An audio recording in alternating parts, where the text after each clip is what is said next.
ዛሬ ሰባተኛ ሴሽን ነው። ሜታቦሊክ ሪኮምፕ 7 ሜታቦሊክ ሪኮምፕ እጅግ ክሪቲካል ነው። ሰውነታችንን ወደ ነበረበት መመለስ ማለት ነው፣ እንደ በአማርኛ ቀለል ስናደርገው። ምክንያቱም ብዙዎቻችን ወጣት ሆነን በ20ዎች እድሜ ላይ ትርፍ ፋት ቢያንስ ሰውነታችን ውስጥ አልነበረንም። ከጊዜ በኋላ ሮንግ አመጋገብ፣ ከፍተኛ ኃይል ሰጪ ምግቦችን ስለምንበላ በተቃራኒው ሰውነታችንን የሚገነቡ ሰውነታችን እጅግ የሚፈልጋቸው ምግቦች በበቂ ሁኔታ ስለማንመገብ ኢነርጂ ከመጠን በላይ ከዲማንዳችን በላይ ኤክሰርሳይዝ አድርገን ከምናቃጥለው በላይ ሰውነት ከሚፈልገው በላይ ስለምንወስድ ሰውነታችን ሴፍ የሆነውን ፕሮቴክቲቭ የሆነውን ኢነርጂ ወደ ውስጥ እንዳይገባ ፋት ወደ ውስጥ ስቶር እንዳያደርግ በተፈጥሮ ከቆዳ ስር ያለውን ማስቀመጫ በቶሎ እንዲያልቅና እንዲሞላ ይሆናል። እንግዲህ ባለፈው እንዳወራ ነው አንዳንድ ሰዎች በዘር በወረሱት ጂን ምክንያት ለረጅም ጊዜ የመጣውን ኃይል በሙሉ ከቆዳቸው ስር ስቶር እያደረጉ መኖር ይችላሉ። እነዚህ በጣም ጥቂቶች ናቸው። ምናልባትም ኦቤስ ከሚባሉ እጅግ በጣም ወፍራም ከሚባሉ ሰዎች ውስጥ 10 እጆቹ ብቻ ናቸው 10% ብቻ ናቸው ሴፍ በሆነ ቦታ ከቆዳ ስር ለረጅም ጊዜ ምንም ሳይሆኑ ሳይታመሙ ስብ ወደ ሰውነታቸው ውስጥ ሳይገባ ስብ ወደ ሞራቸው ውስጥ ሳይገባ ወደ ውስጣቸው ሳይገባ ወደ ጉበታቸው ወደ ጣፊያቸው ወደ ኦርጋናቸው ሳይገባ ለረጅም ጊዜ ከቆዳቸው ስር ብቻ እየሰገሰጉ መሄድ የሚችሉ ሰዎች በጣም ጥቂቶች ናቸው። በአብዛኞቻችን ግን በተለይ የኛን የኢትዮጵያውያን ላይ ብዙ ጊዜ የምናየው እንደዚህ አይነት መወፈር ብዙ ጊዜ አይስተዋልም። ሰዎች ትንሽ ጊዜ ይወፍራሉ፣ ቆዳቸው ስር ያለችው አዲፖ ቶሎ ትሞላና ወዲያው ይታመማሉ። መታመም ማለት ስብ ሰውነታችን ውስጥ ስቶር ማድረግ ስንጀምር ነው። ስብ ወደ ሞራ ውስጥ ወደ ቦርጭ ዩዥዋሊ ወደምንለው ወደ ውስጥ መሰክሰክ ስንጀምር ነው መታመም ማለት። ለማነጻጸር ያክል እንደው በሴል ደረጃ ሴሎች እንግዲህ ህዋስ ናቸው፣ በአይን የማይታዩ ተሰባስበው ቲሹ የሚሰሩ ናቸው፣ ህዋስ ናቸው። በአይን ስለማይታዩ ነገሮች ብዙ ጊዜ እንደው ለማውራትም እንዳስፈላጊ አይደለም፣ ግን ትንሽዬ ግንዛቤ እንድሰጣችሁ 3 ሰዎችን ጎን ለጎን አድርገን ሴሎቻቸውን እኔ አንደኛው ብዙም ከቆዳ ስር በቂ ፋት ማስቀመጥ የሚችል አይነት ያልሆነ ሰው፣ ቶሎ ፋት ወደ ውስጡ ስቶር የሚያደርግ ሰው ወይንም በሕክምናው ባለፈው እንዳወራኋችሁ ቶፋይ የሚባሉ ሰዎችን እኔ ቶፋይ የሚባሉት ብዙ ሴሎችን ከቆዳ ስር መሰግሰግ ማምረት አይችሉም። እየፋፉ በመጡ ቁጥር ተጨማሪ ሴል ቆዳቸው ላይ ፎርም ማድረግ ስለማይችሉ ሴሎቻቸው በአጭር ጊዜ ውስጥ ይሞላሉ በኤነርጂ።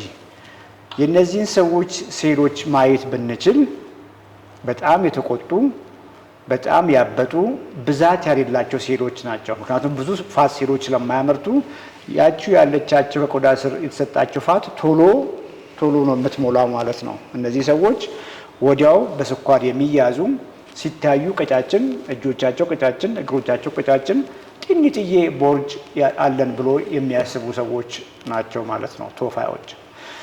በተቃራኒ ደግሞ የዚህ ተቃራኒ ዝም ብሎ ከቆዳቸው ስር እየሰገሰጉ መፋፋት የሚችሉ ሰዎች እስከ 600 ፓውንድ እስከ 300 ኪሎ ግራም ድረስ ወፍረው ሁሉ ስኳራቸው ኖርማል፣ ግፊታቸው ኖርማል፣ ጉበታቸው ላይ ምንም ፋት የሌላቸው፣ ፋስቲንግ ኢንሱሊናቸው ኖርማል፣ ክሮኒክ ኢንፍላማቶሪ ማርከርስ በሙሉ ኖርማል፣ ክሮስ ሴክሽናል ኢሜጅ ሆዳቸው ቢታይ ምንም ፋት ውስጣቸው ግን ያሌላቸው ሰዎች የነሱን ሴሎች ብናይ መጠናቸው ኖርማል ነው።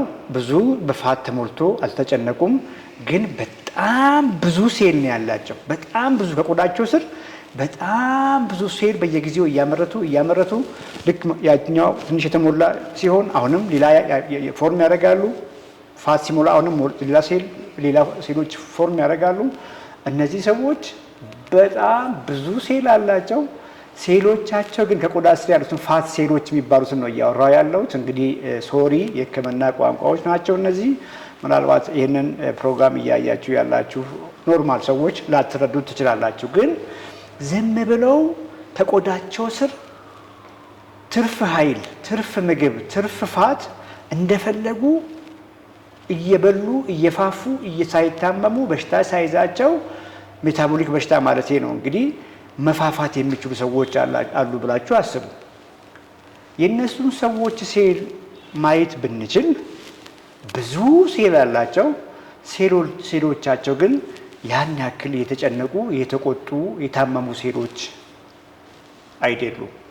ቶፋ የሚባለው ቅድም ያልኳችሁ የነዛ ተቃራኒዎች ከቆዳቸው ስር ያለው ሰብኩታነስ ፋት ሴሎች አዲፖሳይትስ የምንላቸው መጠናቸው ትንሽ ነው፣ ብዙ ማምረት ስለማይችሉ ያቺ ያለቻቸው ሴል ግን ጢም ብላ ሞልታለች፣ በጣም ታፍናለች፣ ተጨንቃለች። ለዚህ ነው በር ቆልፋ ከዚህ በኋላ ኃይል መቀበል አልችልም ብላ ያ ሁሉ እዳ ወደ ውስጥ እንዲሆን፣ ሰውየው ቶሎ ቦርጫም እንዲሆን፣ ሰውየው ቶሎ ብሎ ስኳር ጉበቱ ላይ ፋት እንዲቀመጥ፣ ኢንሱሊን ሬዚስታንስ ዲቨሎፕ እንዲያደርግ፣ ለእያንዳንዱ ከሜታቦሊክ ኢሹ ጋር የተያዙ ህመሞች ቶሎ የሚይዛቸው። ሌላው ደግሞ በዚህ መሀል ላይ ያሉ ሰዎች ምንድን ናቸው? የተወሰነ ከቶፋ ይልቅ ሞር ያመርታሉ። ቆዳቸው ላይ ተጨማሪ እየፋፉ በመጡ ቁጥር ፋት ሴሎች ያመርታሉ። የተወሰነ ድረስ አሁንም የተወሰነ እያመረቱ ይሄዱና እንደ ሜታቦሊካሊ ሄልዚ ኦቤስ እንደሚባሉት ቅድም በጣም የፈለጉትን ያክል እየፋፉ ለረጅም ጊዜ ይቆያሉ እንዳልኳችሁ ሳይሆን መሀል ላይ ግን ከተወሰነ ጊዜ አቅማቸው ያቆማል እዛ ጋር ማለት ነው። ስለዚህ የተወሰነ ጊዜ ከወፈሩ በኋላ ከፋፉ በኋላ ወዲያው መፋፋት ያቆሙና ወደ ውስጣቸው ፋት መጠራቀም ይጀምርና ይታመማሉ። የነዚህን ፋት ሴሎች ወይም ደግሞ አዲፖሳይትስ ብናይ ብዛታቸው በርከት ያለ ነው። ከቶፋይ በብዛት ይበልጣሉ።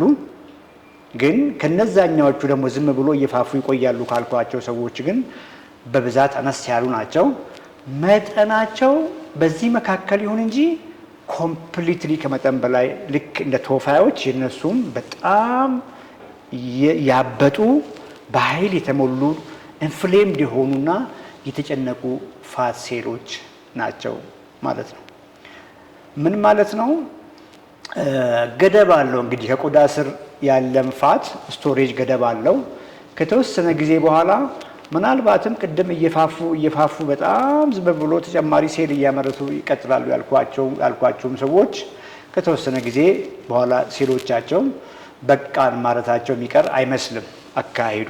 ይሄን እንደው የተወሰነ ግንዛቤ እንድታገኙ ነውና ብዙም ይጠቅማል ብዬ አላስብም። ግን ብዙዎቻችን ኢትዮጵያውያን ያን ያክል መፋፋት ምንችል አይመስልም። እንግዲህ ከምናስተውለው ነው ይሄንን እያልኳችሁ ያለሁት። ይሄ የመጀመሪያ ቀን አካባቢ ላይ ስለ ኢንሱሊን ሬዚስታንስ ቤዚክ ነገር ላይ ያወራ ነው። ከዛ ጋር ተያይዞ እንግዲህ ሴሎች በሙሉ በራቸውን ዘጉ። ከዚህ በላይ ኃይል መቀበል አንችልም አሉ። መጀመሪያ ፋት ሴሎች በራቸውን ዘጉ። ፋት ወደ ቪዝራ ተሞላ። ከቪዝራ በኋላ ወደ እያንዳንዱ ኦርጋን ሲስተም ተሞላ። ኦርጋን ሲስተሞች መጨነቅ ጀመሩ። ልክ በስብ እያንዳንዱ የሰውነታችን ህዋስ መሞላት ጀመረ። በሽታ መጣ ማለት ነው። ስኳር መጣ። በዚህ መሀል ምናልባትም ኮሌስትሮል ምናምን ከፍ እያለ ሊሆን ይችላል። ሊዛባ ይችል ይሆናል። ከፍ አለ ከሚል ይልቅ እሱ ቃል ይሻላል። ሲደመር ደግሞ እነ ግፊትም ሌላ ሜታቦሊክ ኢሹ፣ ክሮኒክ ኢንፍላሜሽን ብዙ ነገር እየሆነ ነው። እንግዲህ በዚህ መሀል እንግዲህ ይሄን አስመልክቶ ስለ ግፊት አውርተናል። አይ ቲንክ ሜታቦሊክ ሪኮምፕ 4 ወይ 5 ላይ ስለ ግፊት ወይ ኤሴንሻል ሃይፐርቴንሽን ስለሚባለው አውርተናል። ብዙ ጊዜ ኤሴንሻል ሃይፐርቴንሽን መንስኤው የማይታወቅ ተብሎ የሚደመደም የግፊት አይነት ነው። በብዛት ከመወፈር ጋር፣ ኦቨርፋቲ ከመሆን ጋር፣ ኢንሱሊን ሬዚስታንት ከመሆን ጋር ተያይዞ የሚመጣና ማህበረሰባችንም ላይ በብዛት የሚታየው የግፊት አይነት ነው። እሱኛው ከዚሁ ከኢንሱሊን ሬዚስታንስ ጋር እንደሚያያዝ ያ ከፍ ያለ ኢንሱሊን ሴሎች ማምረት ሲጀምሩ እንግዲህ ከፍ ያለ ኢንሱሊን ሆርሞን የሚመረተው ሴሎችን ለማስገደድ ነው። ብዙ ስኳር አለ ደም ላይ፣ ብዙ ኤነርጂ አለ። ያ ኤነርጂ ለመጠራረግ ጣፊያ ብዙ ኢንሱሊን ታመርታለች። ኢንሱሊን በባህሪው ደግሞ ብዙ ጊዜ የሚያያዘው በሕክምናው ኢንሱሊን ቀጥታ ከስኳር ጋር ብቻ የማያያዝ የኢንሱሊን ስራ ስኳርን መቆጣጠር ብቻ አድርገን ነው የምናስበው። ኢንሱሊን ግን ማስተር ሆርሞን ነው፣ የማይሰራው ነገር የለም። በእያንዳንዱ ሴሎቻችን ላይ ደግሞ የኢንሱሊን ስራ የሚገርመው ነገር የተለያየ ነው። አንዱን ሴል የተለየ ነገር፣ አንዱን ሴል ደግሞ ሌላ ነገር የሚያዝ ወይ ተግባር ያለው ሆርሞን አድርጋቸው ያስቡት እና ደም ስሮቻችን ላይ ኢንዶቴሊያስ ሴሎች የሚባሉ አሉ። እነዚህ ሴሎች ጋስ ያመርታሉ። ናይትሪክ ኦክሳይድ የሚባል ጋስ ያመርታሉ። ያ ጋስ እንግዲህ በበቂ ሁኔታ እንዳይመረት ከዚህ ከሃይ ኢንሱሊን ከሃይፐር ኢንሱሊኒሚያ ከፍተኛ ኢንሱሊን ከማምረት ጋር ተያይዞ ናይትሪክ ኦክሳይድ ይቀንሳል። እንደገና ደግሞ ኢንሱሊን ስሙዝ መስል የደም ስሮችን ግድግዳ በጣም እንዳይለጠጡ ያዛል። ስለዚህ ደም ስር ጠበበ ብላችሁ አስቡ። ያው ከፍ ያለ ኢንሱሊን ደግሞ ብዙ ጨው ኩላሊት ብዙ ጨው በሽንት እንዳታስወግድና ውስጧ ላይ እንድታጠራቅም ያስገድዳታል። ጨውን ተከትሎ ብዙ ፈሳሽ ወይም ደግሞ ብለድ ቮሊዩም የደማችን ቮሊዩም መጠኑ ይጨምራል። ይሄው ሆርሞን ደግሞ ልብን ከመጠን በላይ ምቺ ይላታል። በጣም አሁን ቶሎ ልብ እንድትመታ ሆነ። እንግዲህ አስቡት፣ ልብ ታዘዘች፣ በጣም እየመታች ነው። የደም ውስጥ ቮሊዩም ደግሞ ብዛት ጨመረ፣ የሚረጨው ደም ብዛት ጨመረ፣ በፍጥነት እየመታች ነው። በሚያሳዝን መልክ ደግሞ የደም ስሮች ጠበቡ፣ መውጫ ጠበበ ማለት ነው። በፍጥነት እየመታች ብዛት ያለው ደም እንዲጠራቀም ሆኖ እየረጨች ያለች ልብ በተቃራኒ ደግሞ የደም ስሮች እንዲጠቡ ሆነ። ደም መውጫው ጠበበ ብላችሁ አስቡ። ይሄ ከፍተኛ ጭንቀት፣ ከፍተኛ ፕሬሸር ይፈጥራል። እንግዲህ በደንብ አስረድቼ እንደሆነ አላቅምና በዚህ የተነሳ በአሁኑ ጊዜ ኢሴንሻል ሃይፐርቴንሽን የሚባለው ብዙ ጊዜ በእኛ በሕክምና ዲፊኒሽንም የሜታቦሊክ ሲንድረም አካል የሆነው በዚህ ነው። ምን ማለት ነው? ሜታቦሊክ ሲንድረም የተለያዩ ብዙ ጊዜ ማህበረሰብ ላይ የሚታዩ አንድ ላይ የተዋቀሩ ህመሞች ናቸው። ሜታቦሊክ ሲንድረም መፋፋት አለ፣ የወገብ ልኬት መጨመር አለ፣ ትራይግሊሰራይድ የምንለው የኢነርጂ ፋት ኢነርጂ ከፍ ይላል፣ ኤችዲኤል የምንለው ደግሞ ሃይ ዴንሲቲ ሊፖፕሮቲን በጣም ዝቅ ይላል፣ ግፊት ከፍ ይላል፣ ስኳር ከፍ ይላል። እነዚህ አንድ ላይ ሆኖ ነው እንግዲህ ሜታቦሊክ ሲንድረም የተባለው እና ኢሴንሻል ሃይፐርቴንሽንም በዚህ ምክንያት ነው ከነዚህ ከተለመዱ ሜታቦሊክ ኢልነሶች ጋር አንድ ላይ እንዲደመር የሆነው። ስለዚህ ኢሴንሻል ሃይፐርቴንሽን በብዛት እንግዲህ ይሄን ፕሮግራም እያያችሁ ያላችሁ ሰዎች እድሜያችሁ ከፍ ያለ ትንሽዬ ቦርጭ ያላችሁ እድሜያችሁ 30 ወይ 40 የተሻገረ ያንኑ ምግብ የምትመገቡ ሰዎች ብዙ ጊዜ ግፊታችሁ ዝም ብሎ የመጣ ወይም ደግሞ ሰከንደሪ የሚባለው መንስኤው የሚታወቅ ግፊት ላይሆን ይችላል። በብዛት የሚበዛውም እስከ 80% እስከ 85% አሁን ያልኳችሁ ራስ ግፊት ነው እና መፍትሄው ያንኑ እየበሉ ያንኑ የሚያፋፋን ምግብ እየበሉ ያንኑ ከውስጥ ሚቶኮንድሪያል ዲስፈንክሽን የሚያመጣ ምግብ እየበሉ ያንኑ ኒውትሪየንት ዋይዝ ሎ ኒውትሪሽን ያለው ምግብ ሎ ፕሮቲን ዴንሲቲ ያለው ምግብ እየበሉ መድኃኒት መቃም አይመስልም። ስለዚህ ግልጽ ነው።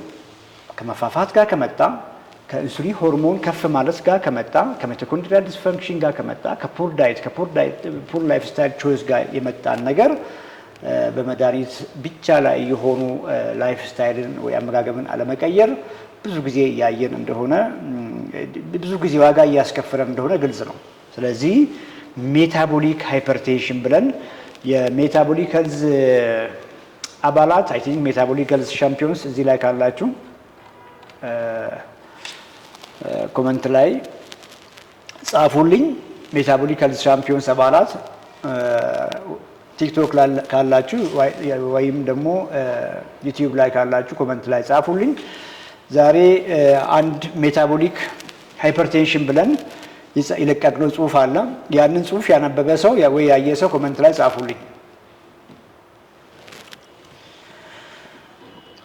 ጻፉልኝ።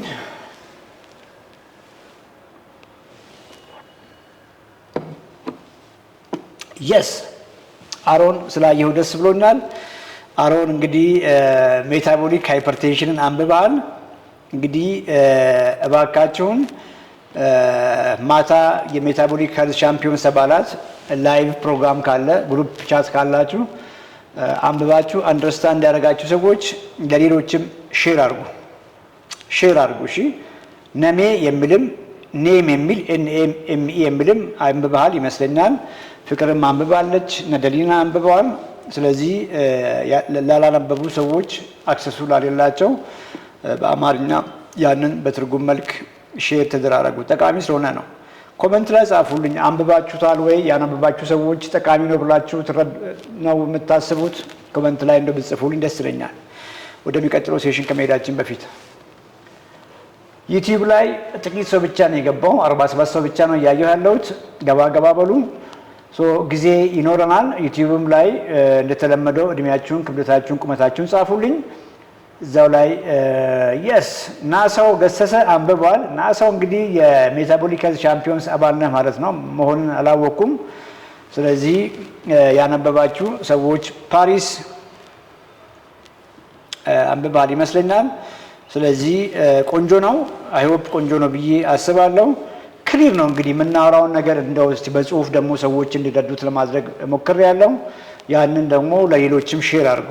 ኦኬ፣ ለሌሎች ሼር አድርጉ። ያ ሲሆን ነው ብዙ ሰው ጋር የሚዳረሰው።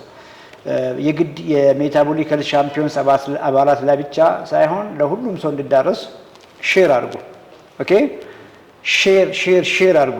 እሷን ነገር በጣም ጠቃሚ ነው። እሺ እዛው ነገ ደግሞ የሜታቦሊክ ሄልዝ ቻምፒዮንስ ግሩፕ ላይ ሜታቦሊክ ማን ብለን የጻፍነው ሌላ ፔፐር አለ። እሷንም ነገ እንለቃታለን።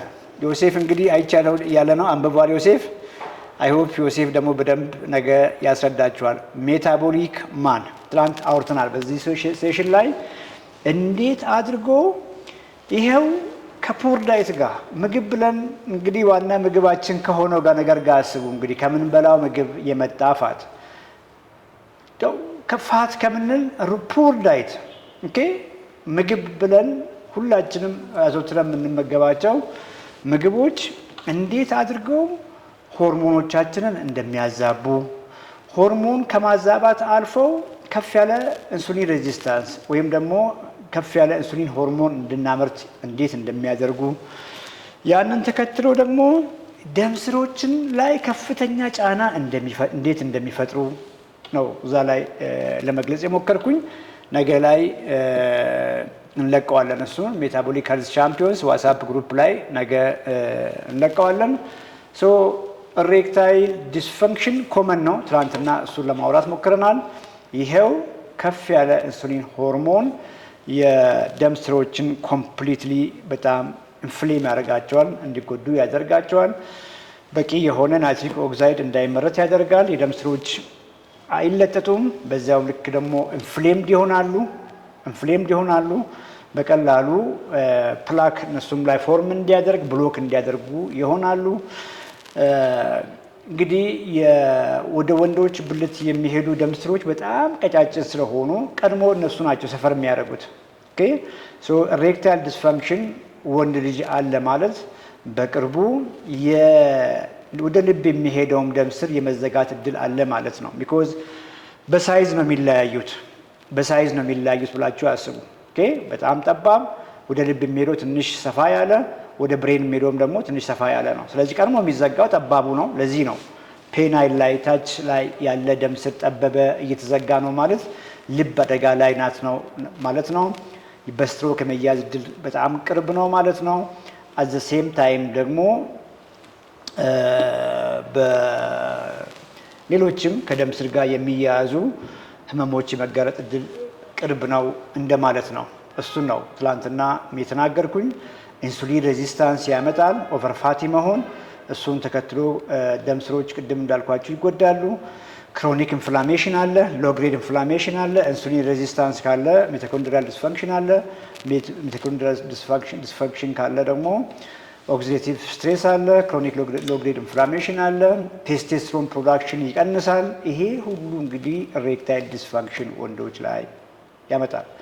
የዛሬ ሴሽን ደግሞ ራፍ የሆነ ግን እጅግ በጣም ኢምፖርታንት የሆነ ሴሽን ከዚሁ ከኢንሱሊን ሬዚስታንስ ጋር ተያይዞ እንዴት ሴቶችን አፌክት ያደርጋል ምለውን ትንሽ ብቻ እንደው ቢኮዝ የሆነ እንደው ዲቴልም አውጥተን ግራ እንድትጋቡ ሳይሆን ችግር ካለ የአመጋገብ ችግር ካለ ሁሉ ነገር ችግር ይኖራል፣ ከጊዜ በኋላ የሚመጣ ችግር ይኖራል የሚል ነገር ግንዛቤ እንድታገኙ ነውና እንግዲህ ግፊት ያመጣል አውርተናል። ወንዶች ላይ የኢሬክታይል ዲስፈንክሽን ያመጣል በደንብ አውርተናል ትላንት። ሴቶችስ ላይ ምን ያመጣል የሚለውን ነገር ትንሽዬ ግንዛቤ እንድታገኙ ነው። ይሄው ከፍ ያለ ሆርሞን ክሮኒክ ኢንፍላሜሽን ያመጣል። ብግነት ማለት ነው እንግዲህ ማያቋርጥ ብግነት ሴሎች ላይ ሰውነት ላይ ያመጣል ብላችሁ አስቡ። አት ዘ ሴም ታይም ደግሞ ይሄው ሃይ የሆነ ኢንሱሊን የሴቶች በብዛት የወንድ ሆርሞኖችን አንድሮጂን እንዲያመርቱ ቴስቴስትሮን እንዲያመርቱ ያደርጋል። የሚገርም እኮ ነው። ሴት ልጅ ማምረት በብዛት ማምረት ያለባት የሴቶችን ሆርሞን ሆኖ ሳለ ከፍ ያለ የአንድሮጂን ሆርሞኖች እንድታመርት ይሆናል። ይሄ ደግሞ ሴት ልጅ ፈጽሞ ሴት ልጅ ላይ ሊከሰቱ የማይችሉ ነገሮች ሴቶች ላይ እንዲከሰቱ ይሆናል ማለት ነው። ይሄም ብዙ ጊዜ ጸጉር ወጣት ሴቶችም ላይ አንዳንድ አይታችሁ ሊሆን ይችላል። እንደ ጺም ጸጉር ማብቀል፣ ብጉር ነገር ፊት ላይ እንዲመጣ መሆን፣ አካንቶሲስ ኒግሪካንስ የምንለው ወይም ደግሞ የቆዳ አልፎ በተለይ ሀብል የሚሄድበት ቆዳ ዙሪያ ላይ ቆዳ እንደዚህ የተቆጣ እንኳን አይደለም የተቋቆረና ክብ ነገር ሰርቶ የሚሄድ ሌላ ቦታ ደግሞ ፊት ላይም ለይቶ ብቻ በተለምዶ ብዙ ጊዜ መጠጥ የሚያበዙ ሰዎች ፊት የሚመስል ለይቶ አንዳንድ ቦታ ጥቁር የማለት ነገር እንዲመጣ ወንዶችም ላይ ያመጣል። ባይዘው ግን ሴቶች ላይ እነዚህ ሁሉ እንዲመጣ ያደርጋል። ማን ነው የሚያመጣው ይሄንን? አሁን ኢንሱሊን ሬዚስታንስ ምናምን ብላችሁ ግራ እንድትጋቡ አልፈልግም። ይሄው ምግባችን በብዛት አዘውትረን የምንመገባቸው ምግቦች ዳቦች፣ ለስላሳ፣ ጁሱ፣ ኬኩ፣ ቺፕሱ፣ ክራከርሱ፣ እንጀራ በወጣችን በዘይት እንጀራ በወጣችን በቅቤ ይሄ ሁሉ በብዛት አብዝተን የምንመገበው። ሁለት ደግሞ ሰውነት የሚፈልገውን ማሳጠታችንም ጭምር አድርጋችሁ አስቡ። መብላት የሚገባንን ኳሊቲ ምግቦች ባለመብላታችን ብዙ ምግቦችን ሰውነታችን አስገድዶ ሌሎችን ምግቦች በአካባቢያችን ያሉትን በፊት ለፊቱ ያለውን ብዙ ያስበላናል። እንደሱ አድርጋችሁ ብትረዱ ነው ደስ የሚለኝ። ሰውነት የሚፈልገውን ባለማወቅ አሳጣ ነው። ኳሊቲ ፕሮቲኖችን ኒውትረንት ዋይዝ ብዙ ንጥረ ነገር ያላቸው ምግቦች አሳጣ ነው። ያን ፍለጋ ፊት ለፊቱ ያገኘውን የቀረበለትን ምግብ በሙሉ በብዛት እስከዛሬ ምን ብላቸውን ብዙ እንድንበላ ሆነ። እሱን ተከትሎ ሴት ልጅ ላይ ቅድም እንዳልኳችሁ የማርገዝ ችግር ይመጣል ነው እያልኳችሁ ያለሁት። የሴቶች የወር አበባ ወጣቶች ገና በ20ዎቹ ዕድሜ ውስጥ ሆነው ወጣቶች የወር አበባቸው ይዛባል ነው እያልኳችሁ ያለሁት። ያ ብቻ አይደለም።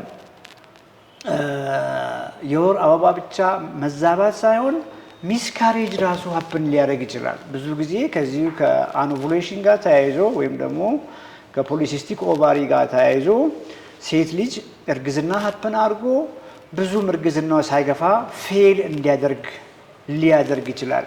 ፖሊሲስቲክ ኦቫሪ ሲንድሮም ወይ ኢንሱሊን ሬዚስታንስ። ሌላው ሴቶች ላይ ብዙ ጊዜ ይሄ ሲሆን በሕክምናው ዩዥዋሊ ምልክት ነው እንግዲህ ፔሪየድ ሲዛባ ፔሪየድ የሚያስተካክሉ ሆርሞኖችን የሚዋጡ የኦራል ኮንትራሴፕቲቭ ፒልሶችን ነው ብዙ ጊዜ የምናዘው። ያቺ ሴት እንግዲህ ያንኑ እየበላች ነው። ያንኑ ምግብ እየበላች ቅድም እንዳልኳችሁ ሞር እየፋፋች ነው። በሽታው እየባሰ ነው። በሽታው እየባሰ በመሆኑ ምክንያት ኦቫሪዎች በትክክል ወራቸውን ጠብቆ ኦቭሌት እያደረጉ አይደለም። ሆርሞኖች ተዛብተዋል። የሴቶች ሆርሞን ለምሳሌ ኢምባላንስ ሆኗል። የኤልኤች እና የኤፍኤስኤች ሬሾ ተዛብቷል። በጣም ከፍ ያለ ኤልኤች ሉቲናይዚንግ ሆርሞን የምንለውን አት ዘ ሴም ታይም ደግሞ ዝቅ ያለ ኤፍኤስኤች ሆርሞን ሴቶች ያመርታሉ። ይሄ በመሆኑ የተወሰነ ጊዜ የኦቭዩሌሽን ፕሮሰስ ይሄድና ከተዘጋጀ በኋላ መሀል ላይ ያችን እንቁላል ጀረቅ አድርጎ ሳይለቅ እዛ ጋር ይቆማል ማለት ነው። ሌላ ሳይክል ይመጣል፣ እዛው ውሃ እንደያዘ ይቀራል። በአልትራሳውንድ ላይ ብዙ ሲስት እንዲታይ የሚያደርግ ማለት ነው። እንግዲህ ችግሩ የሲስት ፎርም ማድረግ አይደለም። ችግሩ ሩት ኮዙ ያቺ ልጅ ከውስጥ ነው የታመመችው። ማይሆን ምግብ፣ ሮንግ ምግብ፣ ሰውነቷን ማይቋቋመውን ምግብ በልታ ከውስጥ ሚቶኮንድሪያል ዲስፋንክሽን ዲቨሎፕ አድርጋለች። ከፍ ያለ ኢንሱሊን ሆርሞን እያመረተች ነው። በዛ የተነሳ ሆርሞኖቿ ተዛብቶ ሞር የወንድ ሆርሞኖች እያመረተች ነው። የሴት ሆርሞኖች ማምረት ያለባትና ባላንሳቸው መጠበቅ ያለባቸው የሴቶች ሆርሞንም ኢምባላንስድ እንዲሆኑ ሆነዋል። ስለዚህ ብዙ ጊዜ ፔሪየድ ብቻ ለማስተካከል እንሞክራለን። እነዛ የሚዋጡ ፒልሶች የተወሰነ ሊያስተካክሉ ይችላሉ። ምልክት እንደማከም ነውና መፍትሄ አይሆኑም። በዚህ የተነሳ ብዙ ሴቶች የመውለድ እድላቸውም እያለፈባቸው ነው። ብዙ ኤክስፔንሲቭ ምርመራዎች፣ ኢንቫዚቭ ምርመራዎች እስከ ውጭ ሀገር መሄድ ድረስ ሁሉ ሊዳረጉ ይችላሉ። ስለዚህ ይሄን ፕሮግራም የምትሰሙ ሰዎች አንድ ቀላልም ነው፣ ኢዚ ነው፣ በቀላሉ መሞከር የሚቻልም ነገር በመሆኑ ውድ ምርመራዎች ከማድረጋችሁ በፊት እስቲ አመጋገባችሁን ቀይሩ። በማውራው መንገድ የምግባችሁን የፕሮቲን መጠን ከፍ አድርጉ። ካርቦሃይድሬት በተለይ ፕሮሰስድ የሆኑትን እጅግ ሪፋይንድ የሆኑትን ዝቅ አድርጉ። አት ዘ ሴም ታይም ደግሞ ሁልጊዜም እንደምናወራው ሪፋይንድ ፋቶችንም ዝቅ አድርጋችሁ ሞክሩ። የሚያሳዝነው ነገር ወደኋላ አሁንም ልመልሳችሁና ምልክት ነውና የምናክመው ብዙ ጊዜ ያችኑ የተዛባቸውን ፔሪየድ ለማስተካከል ነውና መድኃኒት የምናዘው ምግባቸውን ስለማንቀይር ከውስጥ አይድኑ። ከውስጥ ስለማይድኑ እነዛ ሴቶች በአጭር ጊዜ ውስጥ ለስኳር በሽታ ይዳረጋሉ፣ ታይፕ 2 ዲያቤትስ። እነዛ ሴቶች በአጭር ጊዜ ውስጥ ለግፊት ሊዳረጉ ይችላሉ፣ ለሃርት አታክ እድሜያቸው እየገፋ ሲሄድ ሊዳረጉ ይችላሉ፣ ለስትሮክ ሊዳረጉ ይችላሉ። ለብዙዎች ካንሰሮች ከነዚህ ከሜታቦሊክ ዲስፈንክሽን ጋር ለሚያያዙ የካንሰር አይነቶችም የመዳረግ እድል አላቸውና እባካችሁን ሴቶች ቆም ብላችሁ አስቡ። ወጣቶች ሆናችሁ ፔሪዳችሁ የሚዛባ ከሆነ ቀላሉ ነገር የመጀመሪያ ምግባችሁን ቀይሩ። ፊታችሁ ላይ ብጉርዬ በዛ ምናምን የሚያስቸግራችሁ ከሆነ እባካችሁን ምግባችሁን ቀይሩ። የቆዳችሁ ከለር ላይ ልጆች ሆናችሁ ሀያዎች ሆናችሁ የቆዳችሁ ከለር ላይ ደስተኛ ካልሆናችሁ ቅድም እንዳልኳችሁ ጥቆር ያለ ክብ የሚሰራ አንገታችሁ ዙሪያ ወይ ፊታችሁ ላይ የመሆን አይነት ነገር ካለ አመጋገባችሁን ቀይሩ። ጺም ጀርባ ላይ ጺም እዚች የጆ ዙሪያ ላይ እዚች አካባቢ ላይ ጺም የሚመጣ ከሆነ እዚች ጋር የሚመጣ ከሆነ መፍትሄው መንቀል አይደለም፣ ጺም መንቀል አይደለም። ምናልባትም ብዙ ጊዜ እነዚህ ሰው ልጆች በሀያዎች እድሜ ውስጥ ሆነው እንኳን ከፍተኛ ድካም ሊሰማችሁ ይችላል። እንቅልፋችሁም ሊዛባ ይችላል። ጸጉራችሁም መነቃቀል ሊጀምር ይችላል። ሌሎች ምልክቶች ናቸው እነዚህ እና ከፍተኛ የምግብ ክሬቪንግን እያስቸግራችሁ ሊሆን ይችላል እና ትንሽዬ ምልክት ካላችሁ ፕሊዝ ቶሎ ብላችሁ ምግባችሁን ቀይሩ። ትላንትናም እንደ የዛሬ ፕሮግራም ይሄ ስለመሆኑ ስናወራ ብዙ ጊዜ ቴክስት ቡክ ሜዲካል ቴክስት ቡክ ላይ ፖሊሲስቲክ ኦቫሪን መጽሐፉ የሚያስቀምጥበት መንገድ ሴቶቹ እጅግ ወፋፍራም፣ ቦርጫም፣ እድሜያቸው ገፋ ያለ ጺም ምናምን ይኖራቸዋል፣ ጸጉራቸው እንደዚህ ይላል፣ ድምጻቸው ይለወጣል፣ እንደዚህ ስለሚል ወጣቶች ላይ ብዙ ጊዜ ይኖራል ተብሎ አይታሰብም።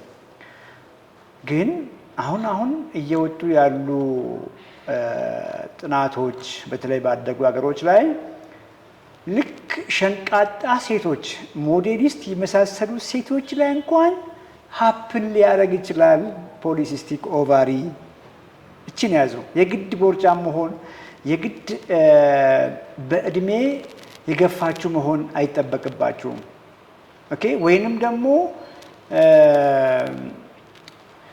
ሌላ ከፍ ባለ ምርመራ ፒክ የሚደረግ ነገርም አድርጋችሁ ማሰብ የለባችሁ። ቅድም እንዳልኳችሁ አንዳንድ ሰዎች ሳይወፍሩ እንኳን ፋት ውስጣቸው ላይ ማስቀመጥ ይጀምራሉ ብያችኋለሁና ልክ የእናንተም ሰውነት እንደዛ ሊሆን ይችላል።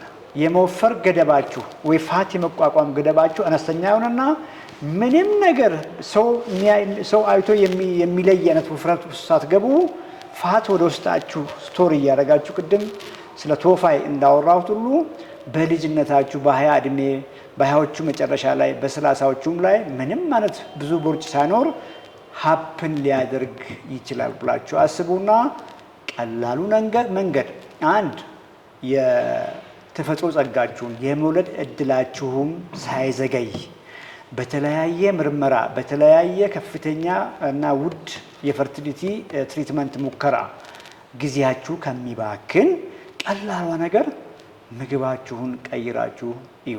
ይሄ በመሆኑ ምናልባትም የመውለድ እድላችሁ የመውለድ ቻንሳችሁ የተሻለ ይሆናል። አት ዘ ሴም ታይም ደግሞ ከውስጥ ነውና የታመማችሁት ሁሉ ነገራችሁን ቀልብሳችሁ እየመጣ ካለ ስኳር እየመጣ ካለ ግፊት እሱን ተከትሎ እየመጣ ካለ የልብ በሽታ፣ የአይን በሽታ፣ የስትሮክ በሽታ እና ሌሎችም ህይወትን በአጭሩ ሊቀጩ ከሚችሉ ህመሞች ራሳችሁን ትታደጋላችሁ ብዬ አስባለሁ። እንግዲህ ሜታቦሊክ ውመን ብለናል። ሜታቦሊክ ውመን ሜታቦሊክ ሄልዝ ቻምፒዮንስ ላይ ጽሁፉን ከነገ በኋላ ነገ ሜታቦሊክ ማን እንለቃለን። ከነገ ወዲያ ደግሞ ሜታቦሊክ ውመን ስለ ፖሊሲስቲክ ኦቫሪ ሲንድሮም ዲቴል የሆነ እንደው በተቻለ መጠን ሲምፕል የሆነ ማናችሁም በቀላሉ የምትረዱ አይነት ጽሁፍ እንለቃለን። ሌላው እንደ ማሳሰቢያም መናገር የምፈልገው ሁሉንም ነገር ኢንፈርቲሊቲ ለምሳሌ በፖሊሲስቲክ ኦቫሪ ብቻ ይመጣል እያልኳችሁ አይደለም። በብዛት በአሁኑ ጊዜ በተለይ ወጣቶች ሪፕሮዳክቲቭ ኤጅ ያሉ ሴቶች ላይ በብዛት ኮንትሪቢዩት ያደርጋል ነው እያልኳችሁ ያለሁት። እሱንም አትርሱ። ሬክታይል ዲስፋንክሽንም ከሜታቦሊክ ኢልነስ ጋር ከኢንሱሊን ሬዚስታንስ ጋር በብዛት እያያዛል ነው እያልኳችሁ ነው ያለሁት እንጂ ሌሎች ኮዞች የሉም ማለት አይደለም። አንድ በብዛት እየሆነ ነው። ሁለት ደግሞ ኢዚ ነው፣ ክፍያ የለውም። ምግብ መብላታችሁ አልቀረም፣ ምግብ እየበላችሁ መጥገባችሁ አልቀረም። ስለዚህ ለምን በሮንግ ምግብ ሳይሆን በራይት ምግብ ያለምንም ክፍያ ያለምንም የሆስፒታል ምልልስ ምግባችሁን ቀይራችሁ ለምን አትሞክሩም ነው እውነት ለመናገር የኔ ሀሳቤ እና የኔ ብዙ ጊዜ አቴንሽን እዚህ ይሄ ነው። ስለዚህ ምግባችሁን መቀየር ለወንዶች ከግፊት ይገላግላችኋል። እስካሁን ካወራ ነው እድሜያችሁን ይቀለብሳል፣ ቀሪ ዘመናችሁን በጤና ያቆያችኋል።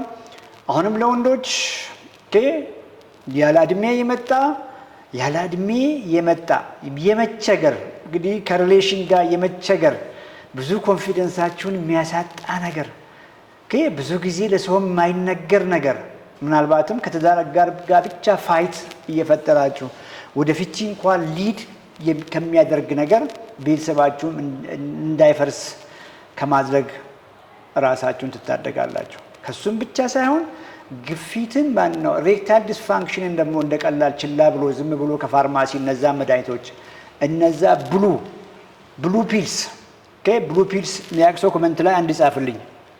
ወንዶች መቼም ብዙዎቹ ታቋታላችሁና ያችን ብሉ ፒልስ መቃም ልክ ማዳፈን ነው። በሽታው ከስራ አለ አልነካችሁትም እንደማለት ነው። ቤት ከላይ ያፈሰሰ ነው።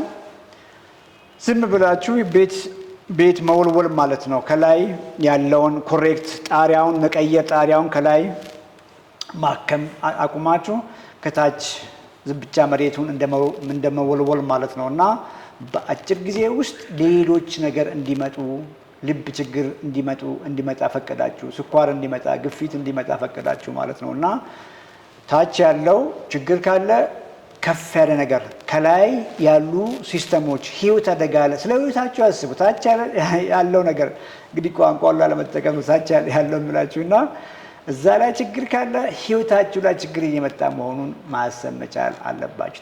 ችግር የሚያመጣው ከትዳራችሁ ብቻ ጋር ሳይሆን ከቤተሰባችሁ ጋር ብቻ ሳይሆን ህይወታችሁ ላይ አደጋ እየመጣ ነውና ቶሎ ህይወታችሁን ሴቭ አድርጉ።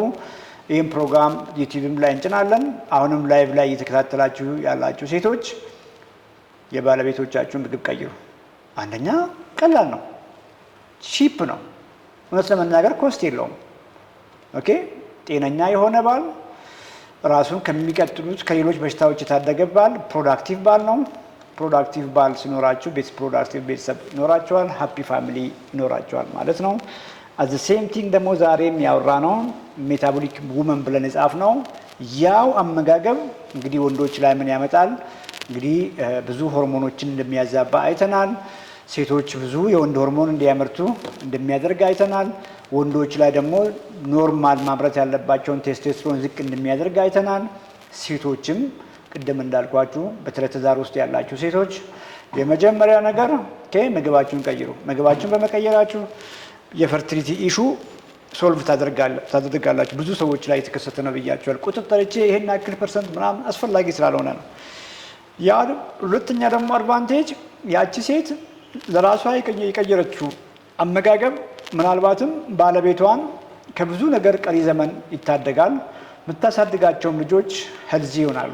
ቢኮዝ ገና ሲወለዱ ያደጉበት ቤት ሻል ያለ ምግብ የሚቀርብበት ኒውትረንት ዋይዝ ኒውትረንት ሪች የሆኑ ምግቦች፣ ኳሊቲ ፕሮቲኖች እና አሳ የሚቀርቡበት፣ ከእሱ ጋር ብዙ አትክልት የሚበላበት፣ ብዙ ፍራፍሬ የሚበላበት፣ ብዙ ጥራጥሬ የሚበላበት፣ ስራስሮች እነ ድንች የሚበሉበት ቤት ኦኬ እና አቮካዶ የሚበሉበት፣ እነ ተልባ የሚበሉበት፣ የውቅያኖስ አሳዎች ምናምን የሚደፈሩበት ቤት ነው የሚያደርጉትና ጤናማ ልጆች ማሳደግ ይቻላል።